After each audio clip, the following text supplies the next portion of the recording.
हाय, hello, नमस्कार. मी आपणा सर्वांची लडकी सानिया. तर स्वागत करते तुमचं आजच्या व्लॉगमध्ये. तर कॉलेजवरनं आल्यावर साफसफाई जराशी राहिली होती. मग मी पटपट किचन क्लीन करून घेतलं आणि चिकन आणलेलं ताईनं. पहिल्यांदा तर मी चिकन मस्तपैकी धुवून घेतलं. त्याच्यानंतर कांदे कट केले, टोमॅटो वगैरे सगळं कट करून घेतलं. बिर्याणीचा बेत होता.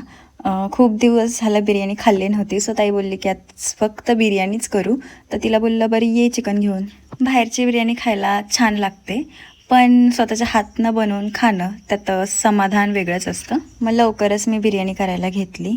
चिकन पहिल्यांदा तर मी फोडणीला टाकलं, नंतर चिकन होईपर्यंत तोपर्यंत बसले. नंतर मग बिर्याणी करायला घेतली. बिर्याणी मस्तपैकी आपल्या कुकरमध्ये बिर्याणी लावली. कॉलेजमध्ये प्लेसमेंट रिगार्डिंग ट्रेनिंग चालू आहे, त्याच्यामुळे आम्हाला सुट्टी तर कसलीच भेटली नाही आहे. मी तर घरी खूप दिवस झाले गेले नाही आहे. मला जायची इच्छा तर खूप होते. म्हणून आज माझ्या आवडीची भाजी नव्हती, सो त्याच्यामुळं मला भूक खूप लागलेली. पटकन आवरून जेवायला बस. तर काय, जेवायला या आणि भेटूयात आपण नेक्स्ट व्लॉगमध्ये. तोपर्यंत बाय बाय.